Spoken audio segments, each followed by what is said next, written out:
পৃথিবী যেখানে ভয় আমাদের সঙ্গী।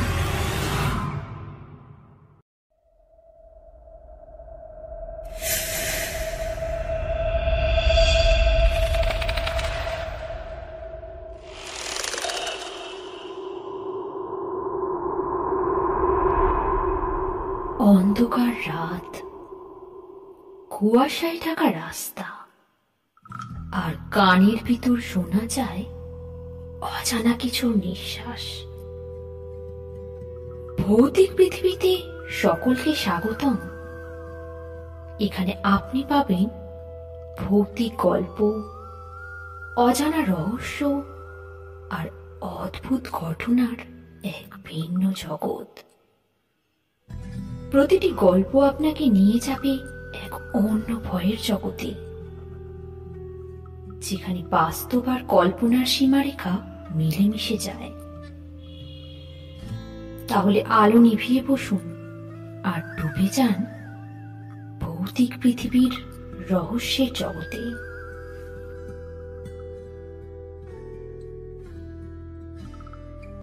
অফিস থেকে বেরোতে যে এত দেরি হবে তা কখনোই ভাবেনি অচিন্ত। প্রায় দৌড়াতে দৌড়াতে স্টেশনে ঢুকে লাস্ট ট্রেনটা ধরার জন্য। প্ল্যাটফর্মে পৌঁছে দেখে ট্রেন ছাড়বে ছাড়বে করছে। দৌড়ে একটা কামরায় উঠে পড়ে। হাঁপ ছেড়ে বাঁচে অচিন্ত। লাস্ট ট্রেনটা মিস করলে সমস্যায় পড়তে হতো। অচিন্ত হাজরা কলকাতার একটি ওষুধের কোম্পানিতে কাজ করেন। অনেকদিন ধরেই কাজ করছেন। বেশ মনোযোগ দিয়ে কাজটা করেন, তাই অফিসের ওপর মহলে তার সুখ্যাতিও রয়েছে। গুরুত্বপূর্ণ কোনো কাজ থাকলে তার ডাক পড়ে। আজ অফিস থেকে দেরিতে বেরোনোর কারণ একটি জরুরি কাজ পড়ে যাওয়া। প্রথমে ভেবেছিল একটি হোটেলে কোনো রকমে রাতটা কাটিয়ে দেবেন, কিন্তু বাড়িতে রেশমি অর্থাৎ বউ একা থাকবে বলে মত পাল্টান এবং বাড়ির দিকে রওনা দেন। আর তাছাড়া সদ্য বিয়ে করেছেন, রেশমিকে ছাড়া থাকতে তার মন যেন কেমন করে। কামরাটা ফাঁকাই ছিল। অচিন্ত জানালার ধারের একটি সিটে বসল। বেশ রাত হয়ে গেছিল, তাই আবহাওয়াও কিছুটা ঠান্ডা হয়ে গেছিল। ঠান্ডা হাওয়ায় কখন যে ঘুম চলে এসেছিল তা বুঝতেই পারেনি। ঘুম যে খুব গাঢ় ছিল তাও নয়, তাই ফিসফিসানিটা শুনতে অসুবিধা হলো না। স্পষ্ট শুনতে পেলেন, অনেক ঘুমিয়েছ, এবার ওঠো। এই কথাগুলি শোনা মাত্রই অচিন্তর ঘুম ভেঙে গেল। ঘুম থেকে উঠে চারপাশটা একবার দেখে নিল। না, কোথাও কেউ নেই। কামরার অপর প্রান্তে দু একজন লোক বসে আছে। তাদের পক্ষে কথাগুলি অচিন্তর কানে ফিসফিস করে বলে কামরার অপর প্রান্তে চলে যাওয়া সম্ভব নয়। ঘুম আর আসলো না অচিন্তর। জানালা দিয়ে বাইরে তাকিয়ে রইল। বাইরের কালো অন্ধকারের দিকে বেশিক্ষণ তাকিয়ে থাকা যায় না। একটার পর একটা স্টেশন চলে যাচ্ছে এবং অচিন্ত ভেবে যাচ্ছে কি তার কানে এসে কথাগুলি বলল। নিজের স্টেশন আসছে দেখে সিট ছেড়ে দরজার সামনে গিয়ে দাঁড়ায় অচিন্ত। মন মেজাজ ঠান্ডা করে দেওয়ার মতনই হাওয়া। অন্ধকার আর একঘেয়েমি লাগে না অচিন্তর। সে ভাবতে থাকে কখন বাড়ি পৌঁছাবে। স্টেশন থেকে আধ ঘন্টা হাঁটতে হয়। ইস, যদি সাইকেলটা নিয়ে আসতো তাহলে ভালোই হতো। সাইকেল রাখার জায়গাটি অনেক রাত পর্যন্তই খোলা থাকে। আধা ঘন্টা হাঁটতে হবে বলে অচিন্ত কিছুটা বিরক্তই হয়। রেশমি বহুবার বলেছে যে সাইকেলটা নিয়ে যেতে, কিন্তু তার হয়ে ওঠে না। অচিন্ত ভাবতে থাকে বউ হয়তো তার জন্য অপেক্ষা করছে। অচিন্তর না খাওয়া হলে তো সে আবার খায় না। এরকম নানা চিন্তাই অচিন্তর মনে আসতে থাকে। হঠাৎ অনুভব করে কেউ যেন তার কানের কাছে এসে কথা বলছে। সঙ্গে সঙ্গে ঘাড় ঘুরিয়ে দেখে দেখে কেউই নেই, অথচ স্পষ্ট শুনতে পায় কে যেন বলল, আমি এখানে ট্রেন থেকে লাফ দিয়েছিলাম। কেউ কি তার সঙ্গে মশকরা করছে? কিন্তু মশকরা করলে এতক্ষণ সে তো ধরে ফেলতো। তাছাড়া কাউকেই তো সে দেখতে পাচ্ছে না। কে এখান থেকে লাফ মেরেছিল? এই প্রশ্নের উত্তর সে খুঁজতে থাকে। হঠাৎ তার মনে পড়ে পাড়ারই একজন বলেছিল যে শেষ ট্রেনে নাকি অশরীরী আত্মার উপস্থিতি লক্ষ্য করা যায়। তাহলে কি সেই অশরীরী আত্মা তার কানে এসে কথাগুলি বলে গেল? দূর, এই বিজ্ঞানের যুগে কেউ ভূতে বিশ্বাস করে নাকি? হয়তো সারাদিন কাজের পর শরীর ক্লান্ত বলে তার এরকম মনে হয়েছে। আর ভূত যদি থাকতোই তাহলে একবার তো দেখাই দিত। সঙ্গে এও ভাবতে থাকে তার মাথার কোনো গন্ডগোল হয়নি তো। মানসিক রোগীরা অনেক সময় নানা জিনিস শোনে এবং দেখে। এদিকে অচিন্তর স্টেশন চলে এসেছে। ট্রেন থেকে নামার প্রস্তুতি নিতে থাকে। মনে মনে ঠিক করে নেয় সে বড় রাস্তা দিয়েই বাড়ি ফিরবে, শর্টকাটটা ধরবে না। ট্রেন স্টেশনে এসে থামে। ট্রেন থেকে যেই নামতে যাবে অচিন্ত তখনই মনে হয় কে যেন পেছন থেকে তাকে ধাক্কা মারে। হুমড়ি খেয়ে প্ল্যাটফর্মে পড়ে অচিন্ত। হাতের একটি অংশ ছড়েও যায়। প্ল্যাটফর্মে পড়ে যাওয়ার সঙ্গে সঙ্গে পিছনে ঘুরে দেখার চেষ্টা করে কি তাকে পিছন থেকে ধাক্কা মারল, কিন্তু পিছন ঘুরে কাউকেই দেখতে পেল না। অথচ তাকে যে কেউ একজন ধাক্কা মারল সে ব্যাপারে কোনো সন্দেহ নেই। অচিন্তর এও মনে হলো শরীর ক্লান্ত বলে কি সে পড়ে গেল। কিছুক্ষণ পরেই বুঝতে পারল চোট ভালোই লেগেছে, হাঁটুর কাছটাও কেটে গেছে। প্ল্যাটফর্মে একটি বসার জায়গা ছিল, সেখানে অচিন্ত বসে পড়ল। হাত পা দুটোই টনটন করছে। সঙ্গের ব্যাগটিতে একটি জলের বোতল ছিল, সেটি বার করে জল খেতে লাগলো আর মনে মনে ভাবতে লাগলো, ভাগ্যিস অফিস থেকে বেরোনোর সময় বোতলে জল ভরে এনেছিল। বসে বসে ভাবতে লাগলো বাড়িতে বউ হয়তো তার কথাই চিন্তা করছে। পায়ের এবং হাতের ব্যথাটা একটু কম মনে হতে লাগলে সে বাড়ি যাওয়ার জন্য তৈরি হতে লাগলো। কিন্তু যেই কাঁধে ব্যাগ ঝুলিয়েছে তখনই দেখতে পেল উল্টো দিকের প্ল্যাটফর্মে একজন মহিলা দাঁড়িয়ে রয়েছে। মহিলা মনে হতে লাগলো, তার কারণ সে শাড়ি পরে রয়েছে। অচিন্ত উঠে দাঁড়াতে প্ল্যাটফর্মের অপর প্রান্তের মহিলাটিও হাঁটতে শুরু করলো। ফুটব্রিজ ব্যবহার করলো না, সোজা লাইন অতিক্রম করে এগিয়ে আসতে লাগলো। অচিন্ত একটু ঘাবড়ে গেল। কি কারণে মহিলাটি তার দিকে এগিয়ে আসছে তা বুঝতে পারল না। একে রাত হয়ে গেছে, তার উপর জোরে হাওয়াও দিচ্ছে। মহিলাটির কথা না ভেবেই অচিন্ত প্ল্যাটফর্ম থেকে বাইরে যাওয়ার জন্য জোরে হাঁটতে শুরু করে দিল। কিন্তু পায়ে চোট লাগার ফলে বেশি জোরে হাঁটতেও পারছে না। খোঁড়াতে খোঁড়াতে একদিকে প্ল্যাটফর্ম থেকে বাইরে যাওয়ার পথটা দেখে নিচ্ছে, অন্যদিকে তার দিকে ধীরে ধীরে এগিয়ে আসা মহিলাটির দিকেও নজর রাখছে। কিন্তু মহিলাটি আসার আগেই অচিন্ত প্ল্যাটফর্ম থেকে বেরিয়ে রাস্তায় নেমে পড়ে। রাস্তায় নেমেই পিছন ফিরে দেখে মহিলাটি তার পিছু নিয়েছে কিনা। না, কেউ তো নেই পিছনে। অচিন্তর মনে হয় মহিলাটি বোধহয় প্ল্যাটফর্মেই থাকে, হয়তো ভিখিরি গোছের কেউ হবে। ওকে এত রাতে একা দেখতে পেয়ে খাবারের জন্য এগিয়ে আসছিল।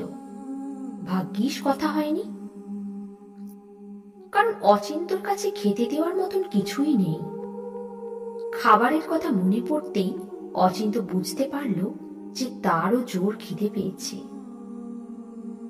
রাস্তায় নেমে জোরে হাঁটতে লাগলো।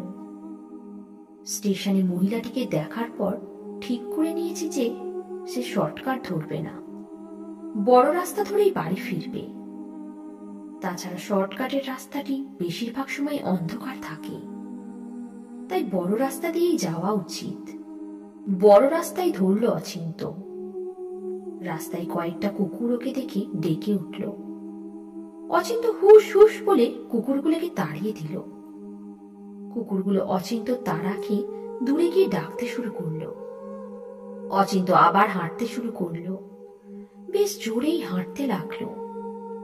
পকেট থেকে মোবাইল ফোনটা বার করে বউকে ফোন করার চেষ্টা করলো, কিন্তু এ কি, ফোনে কোনো তো নেটওয়ার্ক নেই। অথচ এমনটা তো হওয়ার কথা নয়।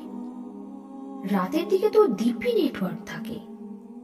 প্রায় রাতের দিকে সে কথা বলে অফিসের কলিগদের সাথে, কিন্তু আজ নেই। মোবাইলটা পকেটে রেখে দিল।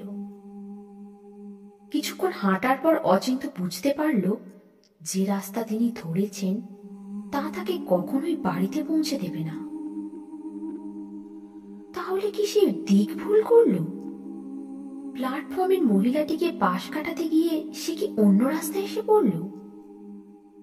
কিন্তু যখন প্ল্যাটফর্ম থেকে বেরিয়েছিল তখন যে রাস্তা রোজ ধরে সেই রাস্তায় তো ধরেছিল।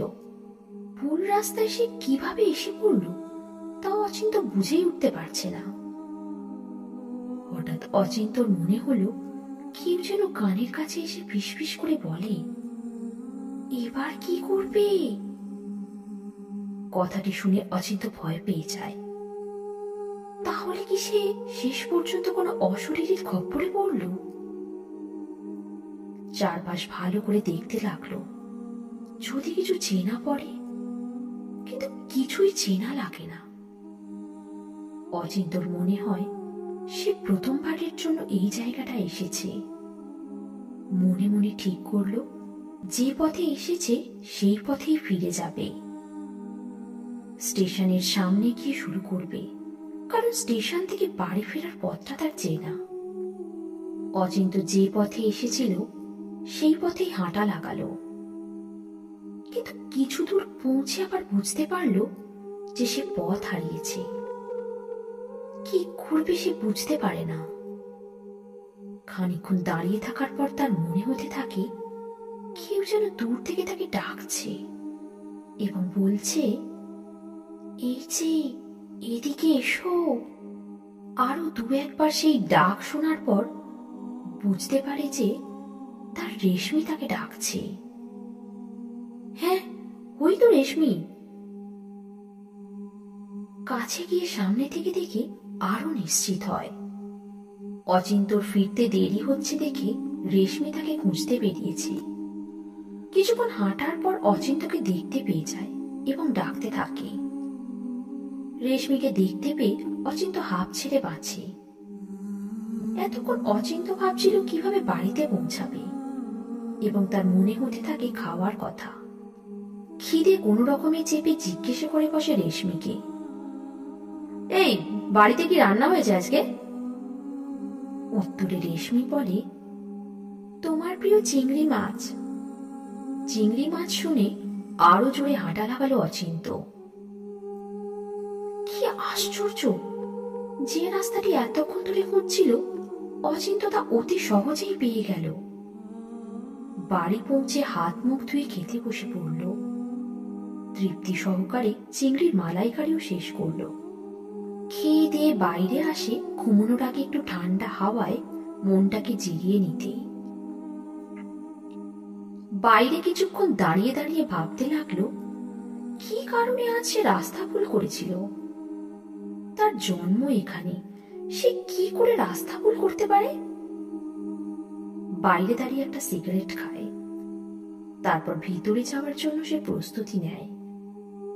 কিন্তু তখনই রেশমি ভিতর থেকে বাইরে এসে বলে, চেয়ার এনে দেব, বাইরে কিছুক্ষণ বসবে? অচিন্ত ভাবল কিছুক্ষণ বাইরে বসা যাক। সুন্দর বেশ হাওয়া বইছে, তাই রেশমিকে বলল চেয়ারটা এনে দিতে, যদি তাতে তার কাজে কোনো অসুবিধা না হয়। রেশমি চেয়ার এনে দিল। চেয়ারে বসে ভাবতে লাগলো আজ সন্ধ্যের পর থেকে তার সাথে কি কি হয়েছে। ভাবতে ভাবতে অচিন্তর মনে পড়ল যে সে রেশমির সাথে রাস্তায় দেখা হওয়ার থেকে একবারও রেশমি তার সামনে আসেনি। যেটুকু কথাবার্তা হয়েছে তা তো দূর থেকেই। তারপর তার মনে হলো হয়তো কাজে ব্যস্ত, তাই ওকে বেশি সময় দিতে পারেনি। এই ভাবতে ভাবতে অচিন্ত চেয়ারে বসেই ঘুমিয়ে পড়ল। ঘুম ভাঙল ট্রেনের হুইসেলের আওয়াজে। ঘুম থেকে উঠে ভাবে ভোর হয়ে গেছে, কিন্তু ভোর কোথায়? আশেপাশে তো নিখোঁজ কালো অন্ধকার। অচিন্ত অবাক হয়ে দেখে যে সে ট্রেনের প্ল্যাটফর্মের একটি চেয়ারে বসে রয়েছে। অথচ তার স্পষ্ট মনে আছে এই কিছুক্ষণ আগে সে তার বাড়ির বাইরে একটি চেয়ারে বসেছিল। ইতিমধ্যে ট্রেনটি চলে গিয়েছে, প্ল্যাটফর্ম সম্পূর্ণ ফাঁকা, কিন্তু উল্টো দিকের প্ল্যাটফর্মে কেউ একজন দাঁড়িয়ে রয়েছে। না, ভালোভাবে দেখার পর বুঝতে পারে উল্টো দিকের মানুষটি আসলে একজন মহিলা। আরে, এইরকম একজন মহিলাকেই তো ট্রেন থেকে নামার পর দেখেছিল। সব গুলিয়ে যাচ্ছে অচিন্তর। কিভাবে সে প্ল্যাটফর্মে এসে হাজির হলো তা বুঝতেই পারছে না। এদিকে উল্টো দিকের প্ল্যাটফর্মে দাঁড়ানো মহিলাটি হাঁটতে শুরু করে দিয়েছে। রেল লাইন পার করে তার দিকেই আসছে। অচিন্ত উঠে দাঁড়ালো, হাঁটতে শুরু করে দিল। কিন্তু এবার আর আগের বারের মতন হলো না। অর্থাৎ মহিলাটির মুখোমুখি হওয়া থেকে নিজেকে বাঁচানো গেল না। মহিলাটি অচিন্তর সামনে এসে দাঁড়িয়েছে। শাড়ি পরা, মাথায় ঘোমটা, অবিকল রেশমির মতন কথা। গলার আওয়াজও প্রায় এক। সে অচিন্তর কাছে জানতে চাইল চেয়ার এনে দেব, বাইরে কিছুক্ষণ বসবে? কি আশ্চর্য, এই কথাগুলো তো কিছুক্ষণ আগে রেশমি অচিন্তকে জিজ্ঞাসা করেছিল। অচিন্ত কি করবে বুঝে পাচ্ছিল না। হঠাৎ দেখলো যে মেয়েটি পা দুটো উপরের দিকে উঠে গেল। এই দৃশ্য দেখে অচিন্ত আর ঠিক থাকতে পারল না, অজ্ঞান হয়ে প্ল্যাটফর্মে পড়ে যায়। জ্ঞান ফিরে পরের দিন সকালবেলায় দেখলো নিজের বাড়িতে নিজের বিছানায় শুয়ে রয়েছে। রেশমি তার মাথায় হাত বুলিয়ে দিচ্ছে। সুস্থ হয়ে উঠে জানতে পেরেছিল বহু বছর আগে এক মহিলা ওই স্টেশনের সামনে আত্মহত্যা করেছিল। মেয়েটির বিয়ে ভেঙে গেছিল। তারপর থেকে মাঝে মাঝে যারা দেরি করে বাড়ি ফেরে তাদেরকে এইভাবে ভয় দেখান। পরে এও জানতে পেরেছিল যে সকালবেলা তাকে অচৈতন্য অবস্থায় প্ল্যাটফর্মের এক হকার দেখতে পায়। সেই লোকজনকে খবর দেয়। আপনারা শুনছিলেন ভৌতিক পৃথিবীর রহস্যময় গল্প। অন্ধকারের এই যাত্রা আজ এখানেই শেষ, কিন্তু ভয়ের গল্পের শেষ নেই। পরের বার ফিরে আসব আরো রহস্য, আরো ভয়ের গল্প নিয়ে। ততক্ষণ পর্যন্ত অন্ধকারে সাবধানে থাকুন। আর ভিডিওটি ভালো লাগলে লাইক, শেয়ার আর সাবস্ক্রাইব করতে ভুলবেন না। ভৌতিক পৃথিবী, যেখানে ভয় আমাদের সঙ্গী। আজ তাহলে এই পর্যন্তই। প্রত্যেকে ভালো থাকবেন, সুস্থ থাকবেন।